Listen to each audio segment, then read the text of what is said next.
الحمد لله رب العالمين والصلاة والسلام على أشرف الأنبياء والمرسلين أما بعد فأعوذ بالله من الشيطان الرجيم من همزه ونفخه ونفثه بسم الله الرحمن الرحيم رب اشرح لي صدري ويسر لي أمري واحلل عقدة من لساني يفقه قولي اللهم انفعنا بما علمتنا وعلمنا ما ينفعنا وزدنا علما فبشر عبادي الذين يستمعون القول فيتبعون أحسنه أولئك الذين هداهم الله وأولئك هم أولو الألباب أعوذ بالله من الشيطان الرجيم بسم الله الرحمن الرحيم ألف لام ميم ذلك الكتاب لا ريب فيه هدى للمتقين الف لام میم حروف مقطعات میں سے ہے، وہ حروف جن کو الگ الگ کر کے مکمل پڑھا جاتا ہے، اور یہ حروف قرآن کریم کو معجزہ ثابت کرنے کے لیے آتے ہیں۔ اس کے حوالے سے تفصیل سے پچھلے لیکچر میں بات ہو چکی ہے۔ ذالک الکتاب لا ریب فیہ ھدی للمتقین، وہ کتاب یا یہ کتاب لا ریب فیہ، کوئی شک نہیں اس میں، یعنی اس کتاب کے اللہ کی طرف سے ہونے میں کوئی شک نہیں ہے۔ ھدی للمتقین، یہ ہدایت ہے متقین کے لیے۔ ذالک سے مراد، ذالک کا مطلب وہ ہوتا ہے، یہ اشارہ بعید ہے، لیکن اب یہاں قریب کی چیز کے لیے تو حاذا آنا چاہیے تھا، اور ہم اس کا معنی بھی یہ کتاب کرتے ہیں، تو قریب کے لیے ذالک کیوں لایا گیا ہے؟ اس کی دو وجوہات میں نے بیان کی تھی پچھلے لیکچر میں۔ کون بیان کرے گا؟ پہلی وجہ، ذالکہ کا مطلب وہ کتاب ہونا چاہیے، لیکن ہم اس کا معنی کرتے ہیں یہ کتاب، تو یہاں ذالکہ کیوں استعمال ہوا ہے حاذا کی بجائے؟ کہ قرآن کریم کی عظمت کی وجہ سے، کیونکہ اس کا جو مقام ہے اس کی وجہ سے اس کو یہ ایز عظمت کے طور پہ اس کو یہ اشارہ بعید کا اشارہ اس کے لیے یوز ہوا۔ کسی چیز کو جو قریب ہو لیکن اس کی شان بیان کرنی ہو تو اسے بعید کے اشارے سے بیان کر دیا جاتا ہے۔ جی دوسری وجہ، جی جاوید صاحب آپ کچھ کہنے لگے تھے؟ جی میں یہی کہنے لگا تھا کہ کسی چیز کی خاص خاصیت یا اس کی عظمت کو ظاہر کرنے کے لیے یوز کرتے ہیں۔ دوسری وجہ بھی میں نے السلام بیان علیکم سر۔ دوسری وجہ سر یہ تھی کہ یہ اس قرآن کا ذکر ہے، اشارہ بعید اس لیے ہوا کہ اس قرآن کا ذکر ہے کہ جس کا ذکر تورات اور انجیل میں موجود ہے، وَإِنَّهُ فِي زُبُرِ الْأَوَّلِينَ۔ تو بالکل ٹھیک، ماشاء اللہ، یہی بات ہے۔ تو گویا کہ اشارہ ہے، یعنی وہ کتاب کہ جس کا ذکر تورات میں اور انجیل میں جس کا ذکر ہے، جس کو یہود و نصارہ بھی جانتے ہیں، اور یہود و نصارہ علماء شمار ہوتے تھے، تو عرب لوگ وہ اپنے آپ کو امی سمجھتے تھے اور وہ یہود و نصارہ کو پڑھا لکھا سمجھتے تھے، تو ان کی پیروی کرنے کو وہ اہمیت دیتے تھے۔ تو اللہ تعالیٰ گویا کہ کہہ رہے ہیں کہ وہ کتاب کہ جس کا ذکر اور جس کی شان اور جس کی پیش گوئی تو یہود و نصارہ کی کتابوں میں بھی موجود ہے، تو گویا کہ قرآن کریم کی حقانیت کے لیے لا ریب فیہ ھدی للمتقین، یہ ہدایت ہے متقین کے لیے۔ قرآن کریم کیا صرف متقین کے لیے ہدایت ہے؟ کیا یہ سب لوگوں کے لیے ہدایت نہیں ہے؟ قرآن کریم کی بعض آیات سے پتہ لگتا ہے کہ یہ سب لوگوں کے لیے ہدایت ہے، اور قرآن کریم کو سب کے لیے ہدایت ہونا چاہیے، کیونکہ اللہ تعالیٰ نے قرآن کریم کو نازل کیا، کفار اس کو پڑھتے تھے اور کفار اس سے اثر لیتے تھے، اور اس کا اثر ہوتا تھا کفار پر بھی، اور مسلمان ہو جاتے تھے۔ تو یہ کیوں فرمایا کہ ھدی للمتقین، کہ یہ متقین کے لیے ہدایت ہے؟ جی سر یہ نتیجے کے اعتبار سے جو متقی تھے ان کے لیے یہ کہا گیا ہے کہ بے شک وہ کافر تھے لیکن نتیجے کے اعتبار سے، انجام کے اعتبار سے وہ متقی تھے، جی اور یہاں متقی سے مراد مومن ہے۔ جی آئندہ ہاتھ کھڑا کر لیا کریں تاکہ سب کو موقع ملے، تو پھر جو ایک دفعہ جواب دے دے تو کوشش کریں دوسروں کو موقع دیں۔ جی ماشاء اللہ، بالکل ٹھیک ہے۔ تو ھدی للمتقین، ہدایت ہے متقین کے لیے، تو یہاں یعنی نتیجے کے اعتبار سے یہ بات ہے، ورنہ ابتدائی طور پر تو قرآن کریم میں سب کے لیے ہدایت ہے۔ گویا کہ جو بندہ بھی اللہ سے ڈرتے ہوئے اور ہدایت حاصل کرنے کے لیے قرآن پڑھے گا اسے انشاءاللہ ہدایت مل جائے گی قرآن سے، اور وہ نتیجے کے اعتبار سے متقی ہوگا انشاءاللہ۔ تو یہاں متقی لوگوں سے مراد اصل میں ایمان والے ہیں، ایمان والوں کی بڑی صفت تقوی ہے۔ تو اب آگے اللہ تعالیٰ ایمان والوں کی صفات بیان کرتے ہیں۔ الذین یؤمنون بالغیب ویقیمون الصلاۃ ومما رزقناہم ینفقون۔ اللہ فرماتے ہیں کہ وہ لوگ، یہ ان لوگوں کے لیے ہدایت ہے، وہ لوگ اس پر ایمان لاتے ہیں کہ جو یؤمنون بالغیب، جو لوگ غیب پر ایمان لاتے ہیں،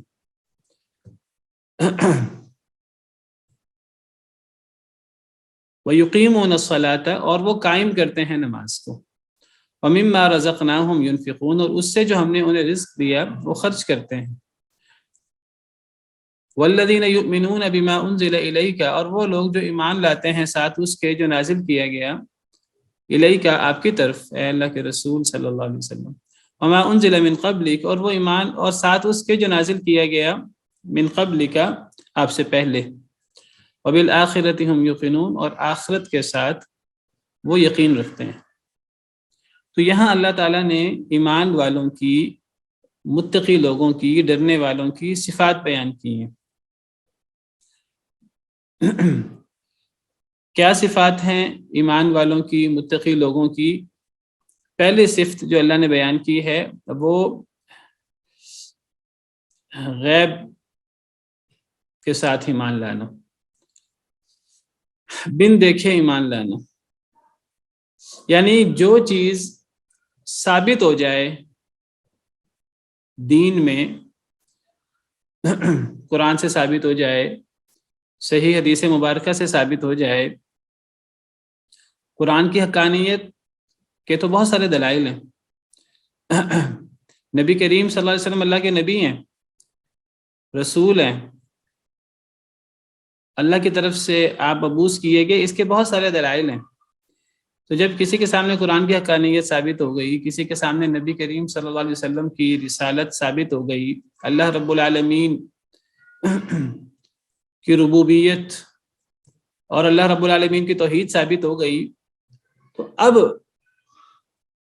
اللہ کی بات پر، قرآن کریم پر، اب نبی کریم صلی اللہ علیہ وسلم کی بات پر اگر وہ ثابت شدہ طور پر ہمارے سامنے پہنچے تو پھر ہمیں اسے مان لینا ہے، بن دیکھے بھی مان لینا ہے، چاہے ہم اس کو دیکھ نہ سکیں اپنی آنکھوں سے، چاہے ہم اسے اپنے کانوں سے سن نہ سکیں، چاہے ہم اسے اپنے ہاتھ سے چھو نہ سکیں، اپنے حواس سے اسے محسوس نہ کر سکیں۔ یہ مطلب ہے ایمان بالغیب کا، یعنی بن دیکھے ایمان لانا۔ تو یہ بہت بڑی صفت ہے ایمان والوں کی، اس کو اللہ تعالیٰ نے سب سے پہلے ذکر کیا ہے۔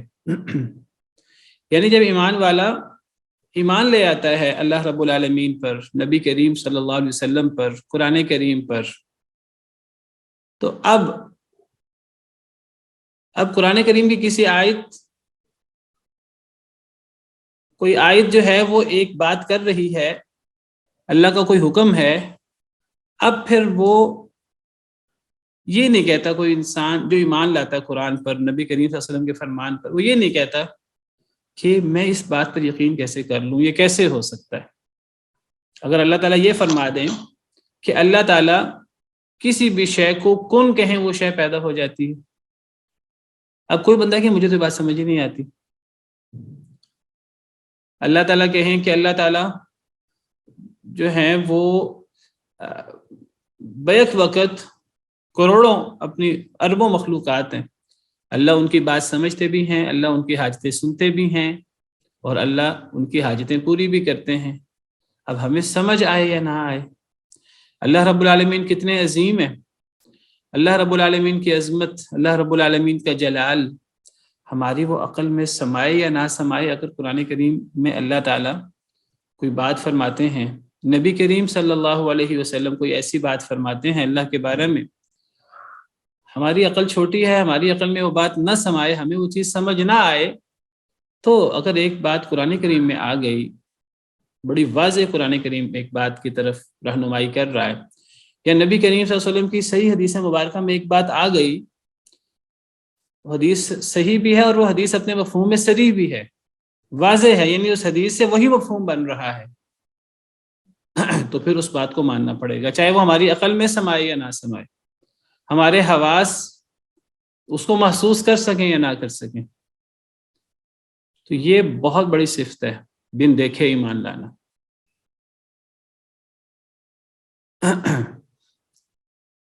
اللہ رب العالمین پر ہمارا ایمان بالغیب ہے، بن دیکھے ہے۔ صحابہ کرام کا ایمان تو نبی کریم صلی اللہ علیہ وسلم پر بن دیکھے نہیں تھا، انہوں نے تو دیکھا نبی صلی اللہ علیہ وسلم کو، نبی صلی اللہ علیہ وسلم کے معجزات دیکھے، ہم نے تو نبی کریم صلی اللہ علیہ وسلم کو نہیں دیکھا، ہمارا تو ایمان نبی صلی اللہ علیہ وسلم پر بھی بالغیب ہے۔ آخرت پر ایمان بالغیب ہے، فرشتوں پر ایمان بالغیب ہے، ہم فرشتوں کو نہیں دیکھ سکتے، جن اس دنیا میں موجود ہیں ہمارا ان پر ایمان بالغیب ہے، کیونکہ اللہ تعالیٰ نے فرما دیا کہ اللہ نے جنوں کو بھی پیدا کیا ہے۔ خلق الانسان من صلصال کالفخار وخلق الجان من مارج من نار۔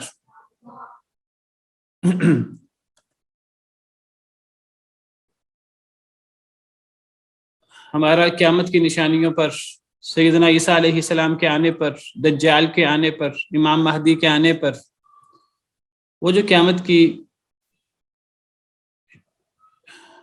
نشانیاں چھوٹی بڑی قرآن کریم میں صحیح احادیث مبارکہ میں موجود ہیں، ہمارا ان پر ایمان ہے۔ اگر اللہ فرماتے ہیں کہ ہمارا جسم ہے، جسم کے اندر روح ہے، ہم اس روح کو پوری طرح سمجھ سکیں یا نہ سمجھ سکیں، ہمارا اس پر ایمان ہے۔ ہم قیامت تک روح کی کن کو نہیں پا سکیں گے، سمجھ نہیں سکیں گے، لیکن ہمیں روح پر ایمان لانا ہے۔ وَيَسْأَلُونَكَ عَنِ الرُّوحِ، وہ آپ سے روح کے بارے میں سوال کرتے ہیں، قُلِ الرُّوحُ مِنْ أَمْرِ رَبِّي، کہہ دیجئے روح میرے رب کا حکم ہے، وَمَا أُوتِيتُم مِّنَ الْعِلْمِ إِلَّا قَلِيلًا، تمہیں تھوڑا علم دیا گیا ہے، تم روح کو سمجھ نہیں سکتے۔ تو ہمیں ایمان لانا ہے اس پر، چاہے ہم اس کی حقیقت کو پا سکیں یا نہ پا سکیں۔ اسی طرح قیامت کے حوالے سے جو باتیں قرآن کریم میں آئیں، احادیث مبارکہ میں آئیں، اللہ نے جو ہم سے وعدے کیے ہیں کہ اللہ ایمان والوں کو، اگر ایمان والے صحیح طرح اپنے ایمان پر گامزن ہوں تو اللہ تعالیٰ انہیں غلبہ عطا کریں گے۔ وَأَنْتُمُ الْأَعْلَوْنَ إِن كُنتُم مُؤْمِنِينَ، ہمارا اس پر ایمان ہونا چاہیے، نبی کریم صلی اللہ علیہ وسلم کے وعدوں پر ہمارا ایمان ہونا چاہیے۔ یہ ایمان ہے اور یہ یقین ہے، تو یہ بہت بڑی صفت ہے۔ قیامت کے دن اعمال کا وزن ہوگا۔ اب ہم اس بحث میں پڑ جائیں کہ اعمال کون سا عرض ہیں، یعنی اعمال کون سا ایک ایسی چیز ہے جن کو تولا جا سکتا ہے، تو اعمال کا وزن کیسے ہو سکتا ہے؟ ہم اس بحث پہ نہیں پڑھتے۔ اعمال کا وزن ہوگا، جب اللہ فرماتے ہیں اعمال کا وزن ہوگا تو وزن ہوگا۔ اب آج تو پرانے زمانے میں ایک لوگ کہتے تھے کہ جی وزن کیسے ہوگا، اب آج تو ہمیں پتہ لگ گیا ہے کہ چیزوں کو ماپنے کا کہ اور بھی پیمانے ہیں وزن کے علاوہ، چیزوں کو ماپنے کے اور بھی پیمانے ہیں۔ کوئی ماپ، پہلے دو ہی چیزیں ہوتی تھیں، یا کسی چیز کو وزن کر لیا جاتا تھا باٹ کے ذریعے، یا کسی چیز کو ماپ لیا جاتا تھا کسی سکیل کے ذریعے، میٹر وغیرہ سے، یا کسی چیز کو گن لیا جاتا تھا۔ لیکن اب آج کتنے ذریعے آگے ماپ کرنے کے، آپ کی ہارڈ ڈسک ہے کمپیوٹر کی، USB ہے، اور یہ تھرمامیٹر ہے، اور یہ ہم درجہ حرارت چیک کرتے ہیں، اور اس قسم کی چیزیں، تو ماپنے کی کتنی چیزیں ہیں۔ تو اعمال کو کیسے ماپا جائے گا، کیسے تولا جائے گا؟ بس وزن ہوگا۔ اللہ فرماتے ہیں قرآن میں وَنَضَعُ الْمَوَازِينَ الْقِسْطَ لِيَوْمِ الْقِيَامَةِ فَلَا تُظْلَمُ نَفْسٌ شَيْئًا، اللہ فرماتے ہیں کہ ہم قیامت کے دن انصاف کے ترازو قائم کر دیں گے۔ فَلَا تُظْلَمُ نَفْسٌ شَيْئًا، کسی نفس پر ذرہ برابر بھی ظلم نہیں ہوگا۔ وَإِنْ كَانَ مِثْقَالَ حَبَّةٍ مِّنْ خَرْدَلٍ أَتَيْنَا بِهَا، ذرہ برابر کسی کا کوئی عمل ہوگا، اچھا ہو یا برا، ہم اسے لے آئیں گے۔ وَكَفَىٰ بِنَا حَاسِبِينَ، ہم کافی ہیں حساب لینے والے۔ ذرہ برابر نیکی بھی تولی جائے گی، ذرہ برابر گناہ وہ بھی تولا جائے گا۔ اللہ حساب لینے والے کافی ہیں۔ اللہ نے صرف دیکھا نہیں ہے چیزوں کو، اللہ نے لکھ بھی لیا ہے۔ لقد احصاهم وعدهم عدا، اللہ نے انہیں شمار کر رکھا ہے، اللہ نے انہیں گن رکھا ہے ایک ایک چیز کو۔ تو ایمان بالغیب یہ بنیادی صفت ہے مومنوں کی۔ آج ہمارا بڑا مسئلہ مومنین کا ایمان بالغیب ہے۔ آج ہم اپنے بنیادی جو ہمارے عقائد ہیں ان کے بارے میں شکوک و شبہات کا شکار ہیں، اللہ معاف کرے۔ مغرب کی بڑی کوشش ہے کسی طرح ہمیں ہمارے ایمانیات سے کاٹ کے رکھتے۔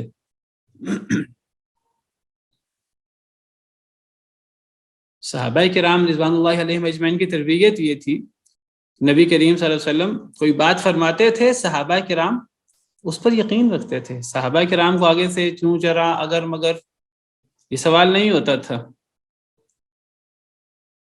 سیدنا ابوبکر صدیق رضی اللہ تعالی عنہ، جن کو صدیق کا لقب دیا گیا، بہت تصدیق کرنے والے۔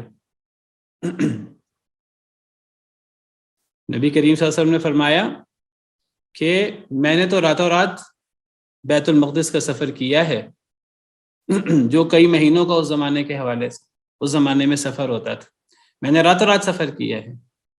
اور صرف بیت المقدس کا سفر نہیں کیا، میں نے تو آسمانوں کی سیر بھی کی ہے۔ اب ابو جہل بڑا خوش ہوا، اس کا بحث و مباحثہ چلتا رہتا تھا سیدنا ابوبکر صدیق دیگر صحابہ کرام سے۔ بڑا خوش ہوا کہ مجھے ایک موقع مل گیا ہے، اب میں بحث کروں گا ابوبکر صدیق سے، اور میں اب ان سے پوچھوں گا کہ کیا تم اس بات پر بھی مان لاؤ گے؟ ہر بات کو مان لیتے ہو، یہ بات تو عقل میں سماتی ہی نہیں۔ سیدنا ابوبکر صدیق آئے تو ابو جہل جو ہے وہ بڑا خوش ہو کر پوچھنے لگا کہ اے ابوبکر صدیق، اب کیا اپنے ساتھی کی اس بات کو بھی مان لو گے کہ راتوں رات بیت المقدس کا سفر بھی کر آیا ہے اور آسمانوں کی سیر بھی کر آیا ہے؟ تو فرمایا کہ کس نے کہا ہے؟ تو اس نے کہا کہ یہ تو تمہارے ساتھی محمد نے کہا ہے صلی اللہ علیہ وسلم۔ تو نبی صلی اللہ علیہ وسلم نے وہ بات کہی جو ایک ایمان والے کو کہنی چاہیے، اور یہ چیز آج ہمارے ہاں ناقص ہے، اللہ معاف کرے۔ آج ہم اس چیز میں بہت پیچھے رہ گئے۔ فرمایا کہ اگر یہ بات محمد صلی اللہ علیہ وسلم نے کہی ہے تو یہ بات 100% مجھے یقین ہے، یہ بات ایسی ہی ہے اگر انہوں نے کہی ہے۔ ہم نے تو اس سے بڑی بڑی باتیں مان لی۔ آج ہم کیا کہتے ہیں؟ ہمارے سامنے قرآن کی بات آ جائے، حدیث کی بات آ جائے، یہ کیسے ہو سکتا ہے؟ ہمارے ذہن میں اشکالات آنا شروع ہو جاتے ہیں۔ نبی کریم صلی اللہ علیہ وسلم اگر فرمائیں، صحیح حدیث میں آ جائے کہ سورج جو ہے وہ، یہ ذرا اپنا مائک بند کر دیں۔ اگر نبی صلی اللہ علیہ وسلم فرمائیں صحیح حدیث میں کہ سورج ہر روز سجدہ کرتا ہے اللہ کے عرش کے نیچے، اور اللہ سے دوبارہ طلوع ہونے کی اجازت مانگتا ہے، اللہ کی طرف سے اجازت ملتی ہے تو طلوع ہوتا ہے، اور ایک دن آئے گا جب اللہ کی طرف سے طلوع ہونے کی اجازت نہیں ملے گی، اور کہا جائے گا جہاں سے آیا وہیں لوٹ جا، اور سورج واپس لوٹے گا، اور پھر سورج مغرب سے نکلے گا۔ تو ہم میں سے کئی عقل مند ایسے بھی ہیں جو ایمان رکھنے کا دعویٰ کرنے والے ہیں، وہ کہتے ہیں کیسے ہو سکتا ہے؟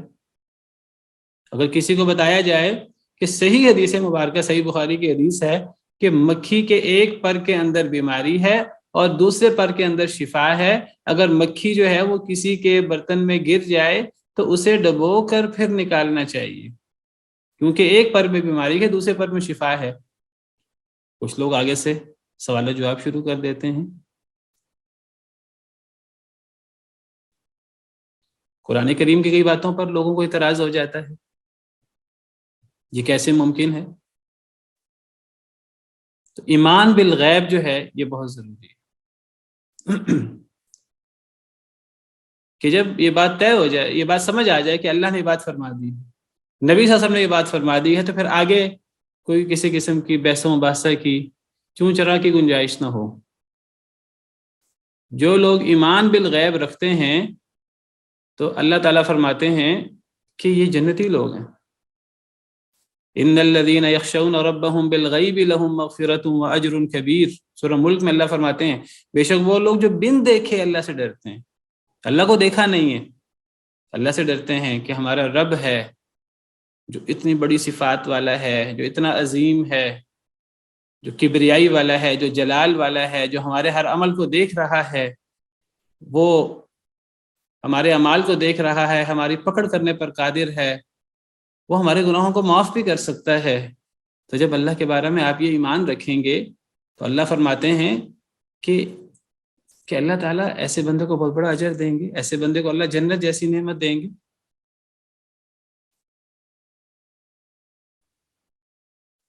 سورہ قاف میں اللہ فرماتے ہیں وَأُزْلِفَتِ الْجَنَّةُ لِلْمُتَّقِينَ غَيْرَ بَعِيدٍ، جنت کو قریب کر دیا جائے گا متقین کے لیے، دور نہیں ہوگی۔ هَذَا مَا تُوعَدُونَ لِكُلِّ أَوَّابٍ حَفِيظٍ، یہ جنت کس کے لیے ہے؟ اس کا تمہیں وعدہ دیا جاتا ہے، یہ ہر بہت رجوع کرنے والے کے لیے، اپنے اعمال کی حفاظت کرنے والے کے لیے یہ جنت ہے۔ من خشی الرحمن بالغیب، جو رحمان سے ڈر گیا بن دیکھے، غیب میں،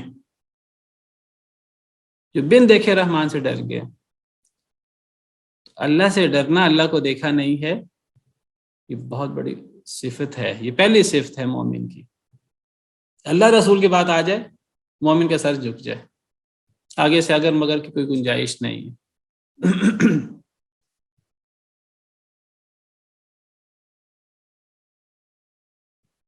ہمارے سامنے کیا ہوتا ہے؟ ہمارے سامنے قرآن کی آیت آ جائے، صحیح حدیث مبارکہ آ جائے، ہمیں پتہ ہے کہ یہ قرآن کی آیت، ہمیں پتہ ہے یہ صحیح حدیث مبارکہ ہے، تو ہم بعض دفعہ آگے بحث مباحثہ شروع کر دیتے ہیں، اپنے آپ کو بدلنے پر تیار نہیں ہوتے، اپنا موقف چھوڑنے پر تیار نہیں ہوتے۔ اللہ تعالیٰ تعجب کرتے ہیں یہ کیسا ایمان ہے۔ وَيَقُولُونَ آمَنَّا بِاللَّهِ وَبِالرَّسُولِ ثُمَّ يَتَوَلَّى فَرِيقٌ مِّنْهُم مِّن بَعْدِ ذَلِكَ وَمَا أُولَٰئِكَ بِالْمُؤْمِنِينَ۔ اللہ فرماتے ہیں کہ یہ منہ سے کہتے ہیں، دعویٰ کرتے ہیں ہم اللہ پر ایمان لائے، رسول پر ہم ایمان لائے، ثم يتولى فريق منهم من بعد ذلك، پھر ایک گروہ پھر جاتا ہے اس کے بعد۔ قرآن کی آیت دکھائی جائے کوئی اثر نہیں ہوتا، صحیح حدیث مبارکہ دکھائی جائے کوئی اثر نہیں ہوتا، ایک گروہ پھر جاتا ہے اس کے بعد۔ اللہ فرماتے ہیں، اللہ فیصلہ سناتے ہیں وما اولئک بالمؤمنین، یہ لوگ مومن نہیں ہیں۔ وَإِذَا دُعُوا إِلَى اللَّهِ وَرَسُولِهِ لِيَحْكُمَ بَيْنَهُمْ إِذَا فَرِيقٌ مِّنْهُمْ مُعْرِضُونَ، ایک گروہ کو جب بلایا جائے اللہ اور اللہ کے رسول کی طرف، دعویٰ اس کا یہ ہے ہم اللہ اور اللہ کے رسول کو مانتے ہیں، لیکن جب انہیں اللہ اور اللہ کے رسول کی طرف بلایا جائے، قرآن کریم صحیح حدیث مبارکہ کی طرف، اذا فریق منہم معرضون، ایک گروہ منہ موڑ لیتا ہے۔ وَإِن يَكُن لَّهُمُ الْحَقُّ يَأْتُوا إِلَيْهِ مُذْعِنِينَ، اگر حق ان کی طرف ہو، اگر قرآن کریم میں اور حدیث ان کے موقف کی تائید کرتے ہوں، یأتوا الیہ مذعنین، گردنیں جھکائے آ جائیں گے۔ کیا مطلب؟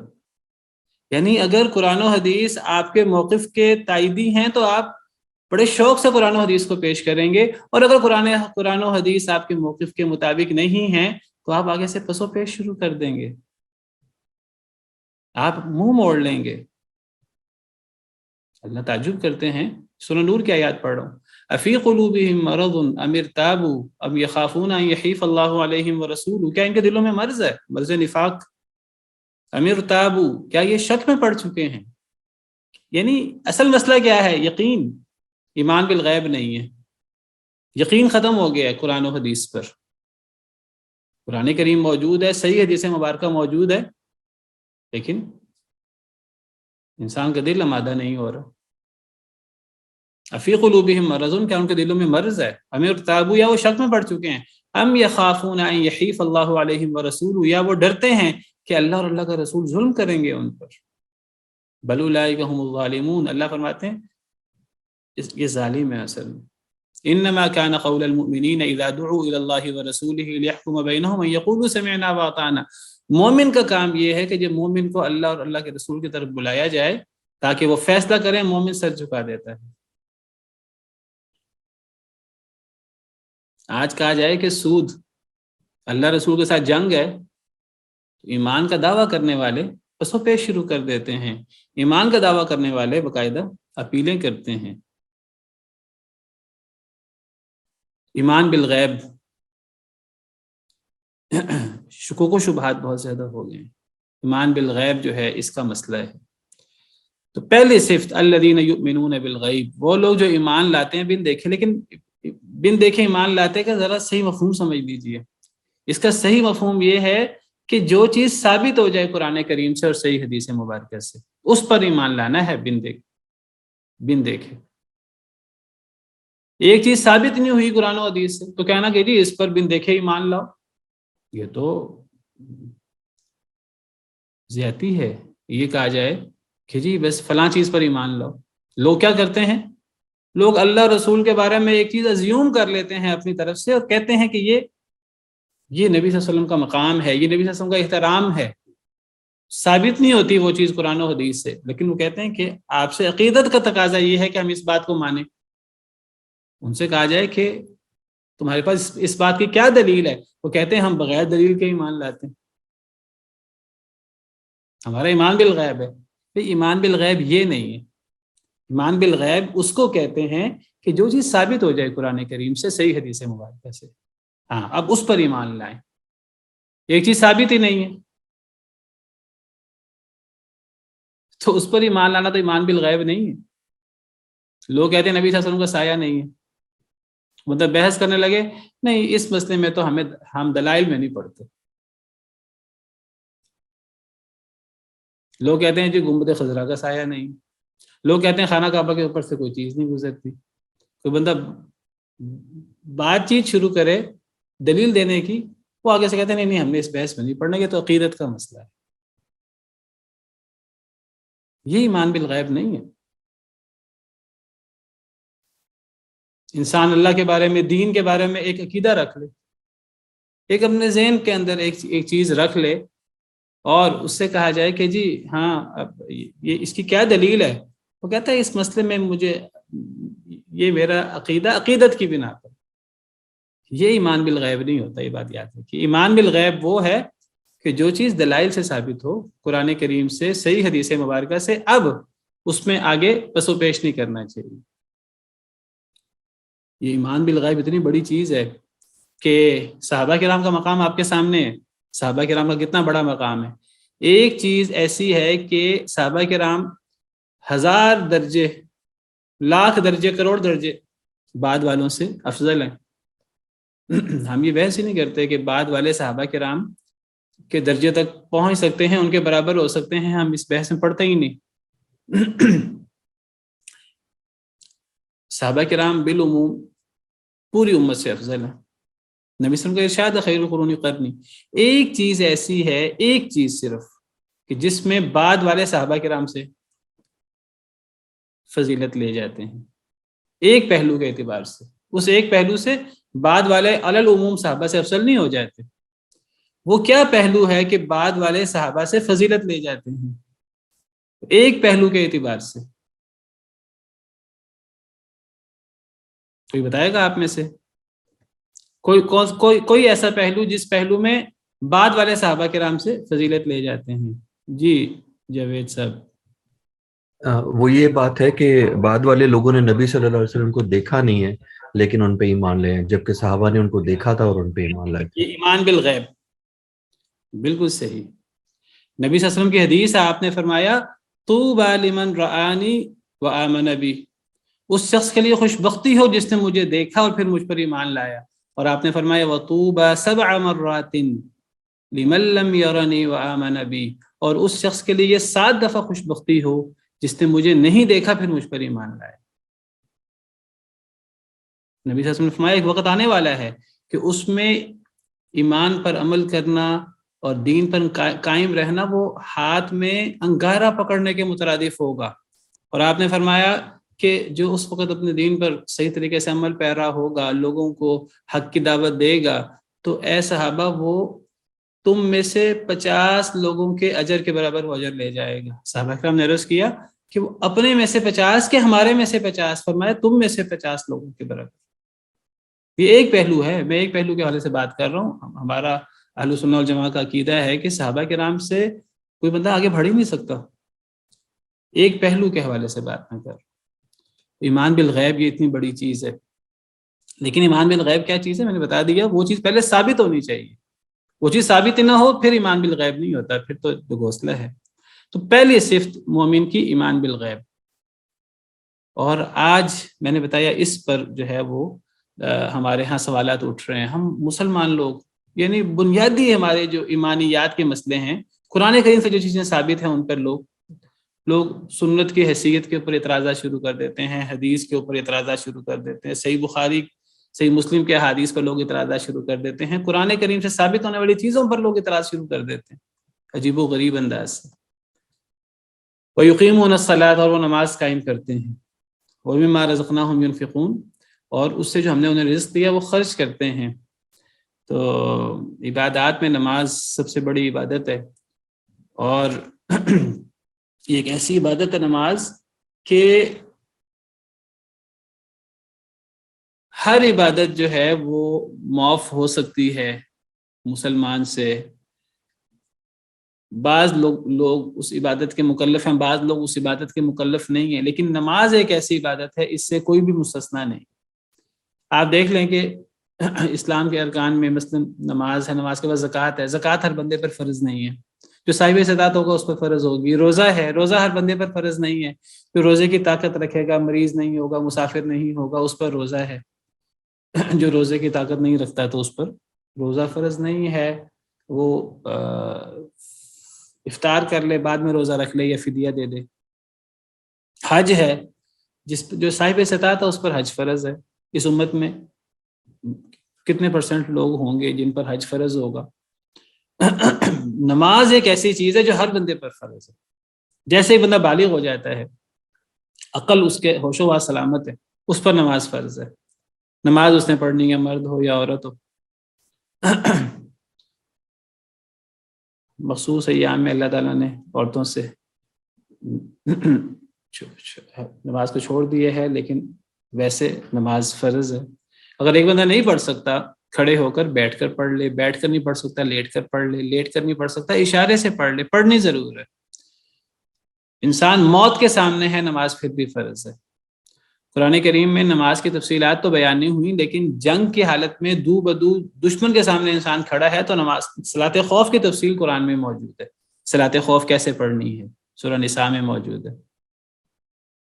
ایک جماعت پہلے کھڑی ہوگی، ایک صف، پھر وہ صف پیچھے ہو جائے گی، پھر دوسری صف آ جائے گی. قرآن کریم میں اللہ تعالیٰ نے اس کی تفصیل بیان کی ہے.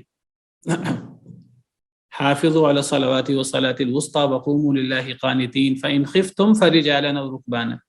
نمازوں کی حفاظت کرو، خاص طور پہ درمیانی نماز کی. درمیانی نماز سے مراد عصر کی نماز راجح قول کے مطابق. بعض مفسرین نے فجر کی نماز بھی مراد لی. وقوموا للہ قانتین، اللہ کے لیے فرما بردار ہو کر کھڑے ہو. فإن خفتم، اگر تمہیں خوف ہو، یعنی پیچھے دشمن لگا ہے، جان کا خوف ہے، تو پھر بھی نماز معاف نہیں ہے. فرجالا او رکبانا، چلتے ہوئے پڑھ لو، سواری پر نماز پڑھ لو. فَإِذَا أَمِنْتُمْ، جب تم امن میں آ جاؤ، فَاذْكُرُوا اللَّهَ كَمَا عَلَّمَكُمْ مَا لَمْ تَكُونُوا تَعْلَمُونَ، تو ایسے اللہ کو یاد کرو جیسے اللہ نے تمہیں سکھایا. یعنی پھر ویسے نماز پڑھو جیسے اللہ نے سکھائی. اس سے یہ مسئلہ بھی حل ہو جاتا ہے جو لوگ کہتے ہیں کہ سنت یہ حدیث وہی نہیں ہے. نہیں، سنت یہ نماز پڑھنا اللہ نے سکھایا ہے. وہ جو نبی صلی اللہ علیہ وسلم نے نماز پوری اپنی زندگی میں پڑھی ہے، نبوی زندگی میں، وہ نبی صلی اللہ علیہ وسلم کا نماز پڑھنا، اپنے اقوال سے نماز کی تعلیم دینا، اپنے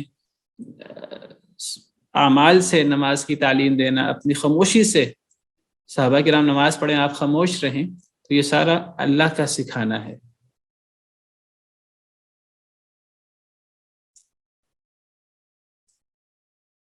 نماز ایک ایسا عمل ہے کہ بہت سارے علماء کا کہنا یہ ہے کہ اگر ایک انسان نماز کا منکر نہ بھی ہو، دل سے نماز کی عظمت کا قائل ہے، سستی کرتے ہوئے اگر نماز نہیں پڑھتا، باقی اعمال کے بارے میں علماء کہتے ہیں کہ اگر ایک بندہ سستی سے کوئی عمل رہ جائے تو اس سے انسان کافر نہیں ہوتا. اگر ایک عمل کا منکر ہو تو کافر ہوتا ہے. لیکن نماز ایک ایسی چیز ہے، اس کے بارے میں بہت سارے علماء کی رائے یہ ہے کہ اگر وہ کوئی بندہ دل سے منکر نہ ہو نماز کا، لیکن سستی سے رہ جائے، تو یہ بندہ کافر ہو جاتا ہے. نبی صلی اللہ علیہ وسلم نے فرمایا بین العبد و بین الکفر والشرک ترک الصلاۃ، او کما قال علیہ الصلوۃ والسلام. بندے اور کفر شرک کے درمیان فرق نماز ہے. منافق بھی نماز پڑھتے تھے نبی صلی اللہ علیہ وسلم کے دور میں. کل کوئی بندہ پوچھ رہا تھا کہ جی ایک بندہ نماز کا منکر نہیں ہے لیکن نماز پڑھنے میں سستی کرتا ہے، بعض نمازیں پڑھتا ہے، دیر سے پڑھتا ہے. تو دیکھیے قرآن کریم میں اللہ نے یہ نہیں فرمایا جو نماز نہ پڑھے اس کے لیے یہ ہلاکت ہے. اللہ فرماتے ہیں جو نماز میں سستی کرے اس کے لیے یہ ہلاکت ہے. فویل للمصلین الذین هم عن صلاتهم ساہون. ہلاکت ہے ان نمازیوں کے لیے جو اپنی نمازوں سے غافل ہیں. الذین هم یراؤون، جو ریاکاری کرتے ہیں. نماز کا معاملہ بہت سینسٹیو ہے. نماز اللہ نے 5 فرض کی ہیں، 5 نمازیں پڑھنی چاہیے. میں 2 نمازیں پڑھتا ہوں، 3 پڑھتا ہوں، 4 پڑھتا ہوں. اللہ نے 4 فرض نہیں کی، 3 فرض نہیں کی. اپنی مرضی سے نماز پڑھنا نہیں، اللہ نے وقت پر نماز مقرر کی ہے. ان الصلاۃ کانت علی المؤمنین کتابا موقوتا. جو لوگ مستقل لیٹ اٹھتے ہیں اللہ نے نماز وقت مقررہ پر فرض کی ہے. پھر نماز اس طریقے سے پڑھنی چاہیے جس طریقے سے اللہ نے سکھائی ہے. جیسے ابھی میں نے آیت پڑھی، یعنی اللہ نے سکھائی ہے کیسے؟ جیسے نبی صلی اللہ علیہ وسلم نے سکھائی ہے. آپ نے فرمایا صلو کما رأیتمونی اصلی، اس طرح نماز پڑھو جس سے مجھے نماز پڑھتے دیکھو. اصل میں نماز سورہ فاتحہ آپ دیکھیے، یعنی جیسے میں نے بتایا تھا سورہ فاتحہ کے اندر دعا ہے. فاتحہ کے بارے میں بتایا تھا سورہ فاتحہ کی کیا اہمیت ہے اور دعا کی کیا اہمیت ہے. اصل میں نماز کیا چیز ہے؟ نماز اصل میں دعا ہے. اس لیے نماز کسی صورت میں بھی معاف نہیں ہے. صرف ایک صورت میں معاف ہے کہ ایک بندے کی عقل جاتی رہے، ایک بندہ بے ہوش ہو جائے، ایک بندے کی عقل سلامت نہیں ہے. ورنہ نماز وہ بندے نے پڑھنی ہے. کھڑے ہو کر پڑھے تو نہیں پڑھ سکتا، بیٹھ کر پڑھ لے، لیٹ کر پڑھ لے، لیٹ کر نہیں پڑھ سکتا اشارے سے پڑھ لے. نماز ہر صورت میں پڑھنی ہے. نماز کبھی بھی معاف نہیں ہے کیونکہ یہ اللہ اور بندے کے درمیان رابطہ ہے. اگر ایک بندہ صحیح نماز پڑھے تو وہ ہر قسم کے گناہوں سے محفوظ رہ سکتا ہے. ان الصلاۃ تنہی عن الفحشاء والمنکر. زکوٰۃ جو ہے یہ اس کا ذکر اکثر قرآن کریم میں نماز کے ساتھ آتا ہے. اور یہ اتنا بڑا عمل ہے زکوٰۃ کہ اللہ تعالیٰ فرماتے ہیں کہ اگر جب ایک بندہ مرتا ہے نا تو اس کے سامنے ساری حقیقتیں عیاں ہو جاتی ہیں، واضح ہو جاتی ہیں. اللہ تعالیٰ قرآن میں فرماتے ہیں کہ اے لوگوں، مرنے سے پہلے صدقہ دے دو، خرچ کر لو اللہ کے راستے میں. کہیں ایسا نہ ہو کہ تمہیں موت آئے اور تم میں سے کوئی شخص، جب موت کے وقت انسان کے سامنے حقیقتیں واضح ہوتی ہیں، تم میں سے کوئی شخص یہ کہے کہ اے اللہ تھوڑی سی مہلت دے دے کہ میں صدقہ کر لوں اور میں نیک ہو جاؤں. قرآن کریم میں کتنی آیات ہیں کہ موت آنے سے پہلے صدقہ کر لو، موت آنے سے پہلے خرچ کر لو. یا ایھا الذین آمنوا انفقوا مما رزقناکم من قبل ان یأتی یوم لا بیع فیہ ولا خلۃ ولا شفاعۃ. صدقہ خیرات کی بڑی فضیلت ہے. ایک انسان صدقہ خیرات کرنے سے قبر کی گرمی سے، حدیث مبارکہ سے پتہ لگتا ہے، محفوظ رہے گا.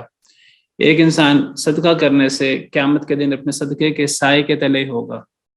یہاں اللہ نے فرمایا کہ جو ہم نے انہیں رزق دیا وہ اسے خرچ کرتے ہیں. اللہ نے بتایا کہ جو انسان صدقہ کرتا ہے، انسان ذرا غور کرے کہ انسان اپنے مال سے صدقہ نہیں کر رہا، انسان اللہ کے دیے ہوئے مال سے صدقہ کر رہا ہے. اللہ تعالیٰ فرماتے ہیں سورہ نور میں وَآتُوهُم مِّن مَّالِ اللَّهِ الَّذِي آتَاكُمْ. موضوع یہ چل رہا ہے کہ یہ جو غلام ہیں انہیں آزاد کر دیا کرو. اللہ تعالیٰ فرماتے ہیں کہ یہ جو اللہ تمہیں حکم دے رہے ہیں کہ خرچ کرو، اللہ فرماتے ہیں کہ یہ تم نے اپنے مال سے خرچ نہیں کرنا، یہ ہم نے تمہیں مال دیے ہے، تم نے اس میں سے خرچ کرنا ہے. کتنے بہترین طریقے سے بات سمجھائی. یعنی انسان پہلی بات ہے اللہ کی مخلوق ہے، اس زمین کے اندر رہتا ہے جو اللہ کی مخلوق ہے، وہ چیزیں استعمال کرتا ہے جو اللہ کی پیدا کردہ ہیں. انسان خود اللہ کا پیدا کردہ ہے، انسان کی صلاحیتیں اللہ کی پیدا کردہ ہیں. انسان جو نعمتیں استعمال کرتا ہے، جو روپے پیسہ کماتا ہے، وہ اللہ کا دیا ہوا ہے. ہر چیز تو اللہ کی ہے. تو اللہ فرماتے ہیں کہ ان غلاموں کو اس مال سے دو جو اللہ نے تمہیں دیا ہے. وَآتُوهُم مِّن مَّالِ اللَّهِ الَّذِي آتَاكُمْ. اللہ فرماتے ہیں کہ اس مال سے خرچ کرو جو ہم نے تمہیں دیا ہے. انسان یہ نہ کہ اللہ تعالیٰ نے زکوٰۃ رکھ دی ہے، صدقہ رکھ دیا ہے. انسان یہ دیکھے کہ یہ اللہ کا مال ہے جو اللہ نے مجھے دیا ہے، اس مال کو کمانے کے اندر میری صلاحیت نہیں ہے، یہ اللہ کی سراسر دین ہے، اور اللہ اپنے دیے ہوئے مال سے تھوڑا سا مال مجھ سے مانگ رہے ہیں. یعنی کتنا فرض صدقہ ہے زکوٰۃ کہ انسان کی بچت، انسان کی ضرورت کی چیز نہیں. انسان کے گھر کے اوپر زکوٰۃ نہیں ہے، انسان کی سواری کے اوپر زکوٰۃ نہیں ہے. اگر کسی کے پاس اس دور میں غلام لونڈی ہوتے تھے ان پر زکوٰۃ نہیں ہوتی تھی، بہت بڑا مال ہوتا تھا. یہ ضرورت کی زائد چیزوں پر، بچت پر، جو چیز بچ گئی ہے، جس پر سال گزر گیا ہے، اس پر 40واں حصہ، 2.5%، کتنا تھوڑا اللہ نے مانگا ہے، اور وہ سارا رزق اللہ کا ہے۔ یہ کم از کم جو فرض ہے، اور پھر اس کے علاوہ صدقات، تو صدقے کی بڑی فضیلت ہے، نماز کے ساتھ جہاں بھی ذکر ہو صدقہ کا ذکر ہوتا ہے، تو یہ متقی لوگوں کی صفات ہیں۔ پھر فرمایا والذین یؤمنون بما انزل الیک وما انزل من قبلک، وہ لوگ جو ایمان لاتے ہیں ساتھ اس کے جو آپ پر نازل کیا گیا، یعنی جو نبی کریم صلی اللہ علیہ وسلم پر نازل کیا گیا، وما انزل من قبلک، اور جو نازل کیا گیا آپ سے پہلے، تو جو نبی کریم صلی اللہ علیہ وسلم پر نازل کیا گیا اس پر بھی ایمان لاتے ہیں، اور جو نبی صلی اللہ علیہ وسلم سے پہلے نازل کیا گیا اس پر بھی ایمان لاتے ہیں۔ نبی کریم صلی اللہ علیہ وسلم پر کیا نازل کیا گیا؟ نبی صلی اللہ علیہ وسلم پر کیا نازل کیا گیا؟ تو وہ لوگ جو ایمان لاتے ہیں ساتھ اس کے جو نبی صلی اللہ علیہ وسلم پر نازل کیا گیا، یاد رکھیے نبی صلی اللہ علیہ وسلم پر قرآن بھی نازل کیا گیا ہے، نبی کریم صلی اللہ علیہ وسلم پر حکمت بھی نازل کی گئی ہے۔ حکمت یعنی سنت، جس طرح قرآن نازل ہوا اس طرح سنت بھی آپ پر نازل ہوئی ہے، جس طرح قرآن وحی ہے اس طرح سنت بھی وحی ہے۔ اللہ تعالیٰ فرماتے ہیں قرآن کریم میں وَأَنزَلَ اللَّهُ عَلَيْكَ الْكِتَابَ وَالْحِكْمَةَ وَعَلَّمَكَ مَا لَمْ تَكُنْ تَعْلَمْ، اللہ نے آپ پر کتاب بھی نازل کی، اللہ نے آپ پر حکمت بھی نازل کی، اور اللہ نے آپ کو وہ سکھایا جو آپ نہیں جانتے تھے۔ تو نبی صلی اللہ علیہ وسلم پر قرآن اور حکمت نازل ہوئی ہے، اور نبی صلی اللہ علیہ وسلم کا فرائض منصبی کیا تھے؟ آپ کے فرائض منصبی میں نے پہلے لیکچر میں ذکر کیا تھا، یتلو علیہم آیاتہ ویزکیہم ویعلمہم الکتاب والحکمہ، نبی صلی اللہ علیہ وسلم لوگوں پر قرآن کی آیتیں تلاوت کریں، لوگوں کا تزکیہ کریں، لوگوں کو کتاب سکھائیں، لوگوں کو حکمت سکھائیں۔ جس طرح قرآن اللہ کی طرف سے نازل ہوا ہے اسی طرح حکمت اللہ کی طرف سے نازل ہوئی ہے، سنت۔ جس طرح قرآن پر ایمان لانا ضروری ہے اس طرح حکمت اور سنت پر ایمان لانا ضروری ہے۔ جو سنت پر ایمان نہیں لاتا تو وہ ایسے ہی جیسے کہ مطلب قرآن پر ایمان نہ لائے۔ اللہ تعالیٰ فرماتے ہیں اے نبی صلی اللہ علیہ وسلم ہم نے آپ پر ایسے وحی کی جس طرح ہم نے پچھلے انبیاء کرام علیہ السلام پر وحی کی، انا اوحینا الیک کما اوحینا الی نوح والنبیین من بعد، اے نبی صلی اللہ علیہ وسلم، سورہ نساء کی آیت ہے، اے نبی صلی اللہ علیہ وسلم ہم نے آپ پر ایسے وحی کی جیسے ہم نے نوح علیہ السلام پر وحی کی اور ان کے بعد آنے والے نبیوں پر وحی کی، واوحینا الی ابراہیم واسماعیل واسحاق ویعقوب والاسباط وعیسیٰ وایوب ویونس وہارون وسلیمان۔ 10 انبیاء کا اللہ نے ذکر فرمایا کہ اے نبی صلی اللہ علیہ وسلم ہم نے آپ پر ویسے وحی کی جیسے ہم نے نوح علیہ السلام پر وحی کی، جیسے ہم نے ابراہیم، اسماعیل، اسحاق، یعقوب اولادیں، عیسیٰ، ایوب، یونس، ہارون، سلیمان علیہم السلام اجمعین پر وحی کی۔ وآتینا داود زبورا، اور داود علیہ السلام کو تو ہم نے زبور عطا کی۔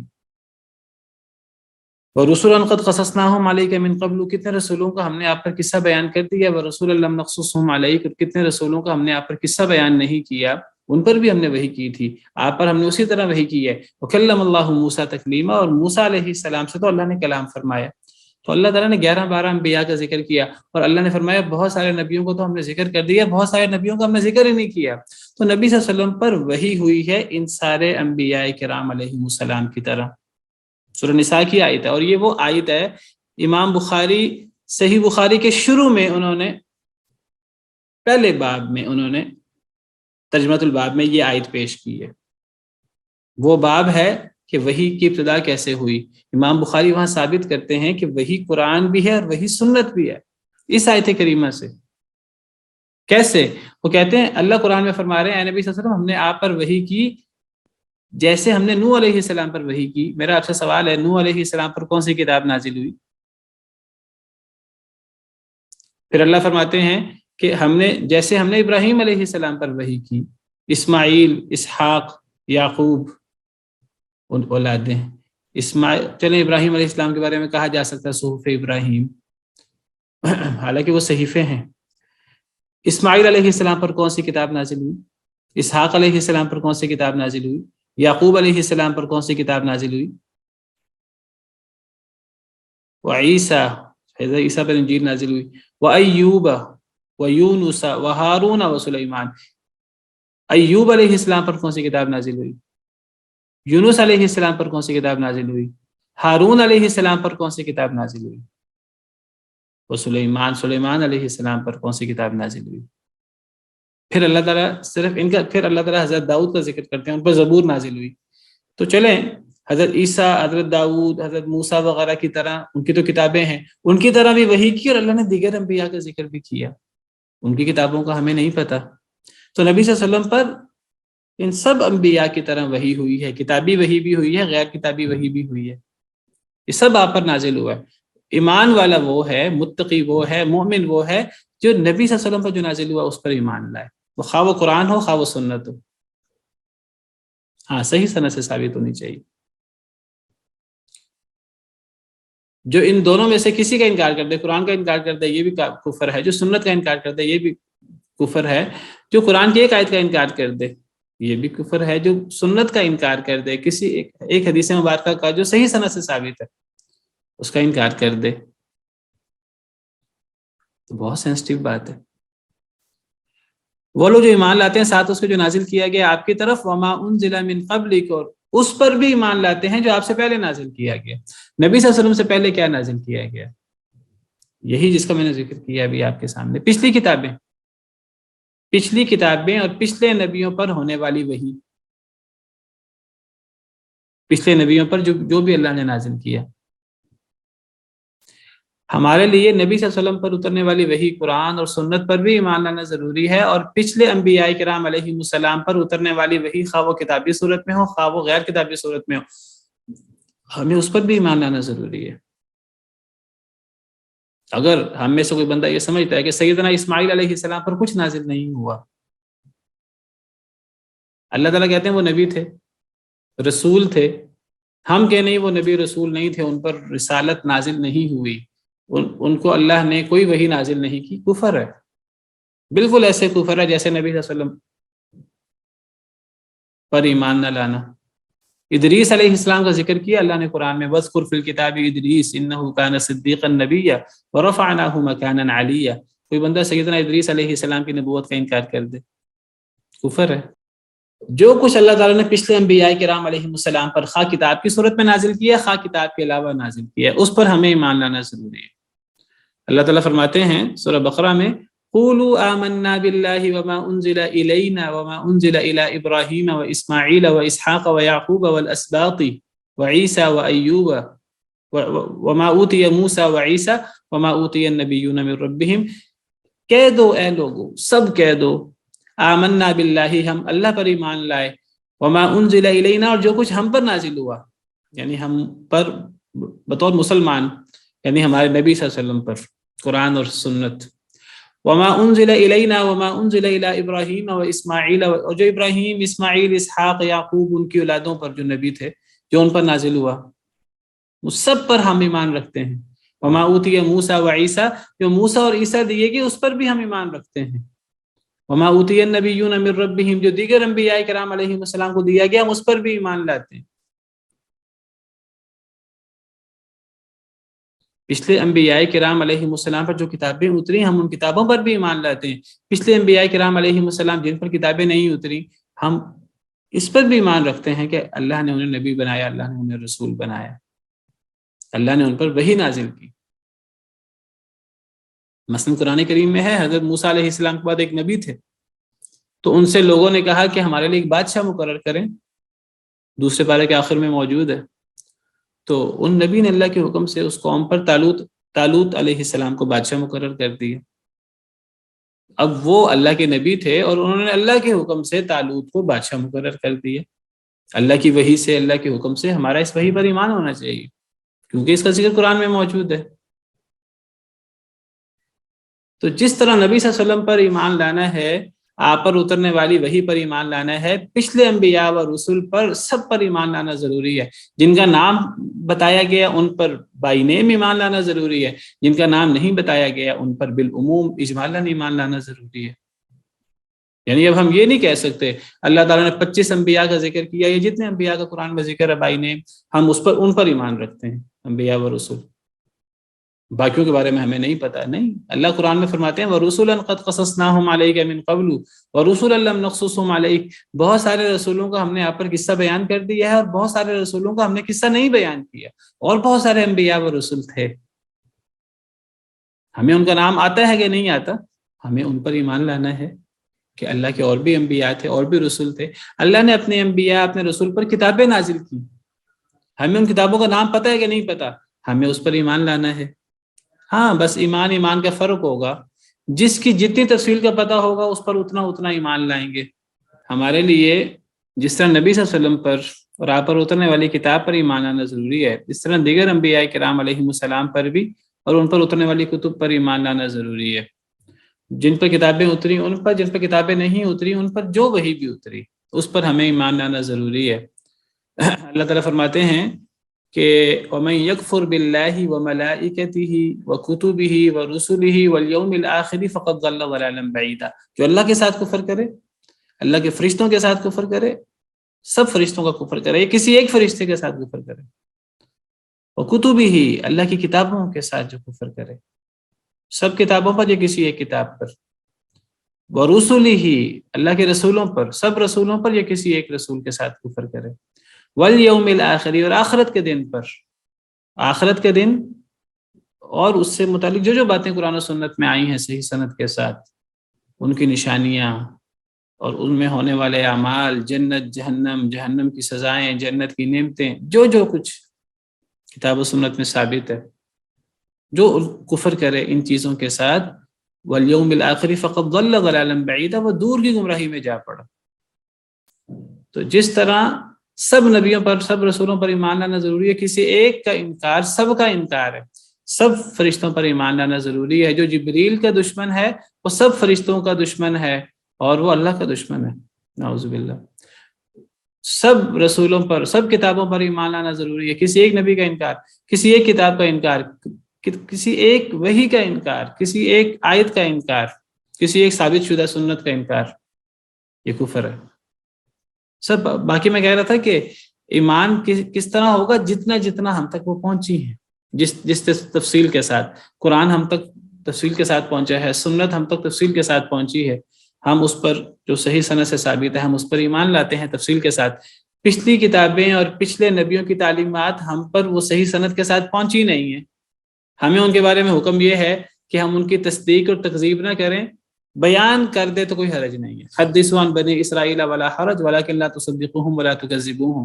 اب تورات و انجیل کی جو تعلیمات ہے کیا اس پر ہم ایمان لائیں؟ کیا ہمیں تورات و انجیل پر ایمان لانا ضروری ہے مجمل طور پر؟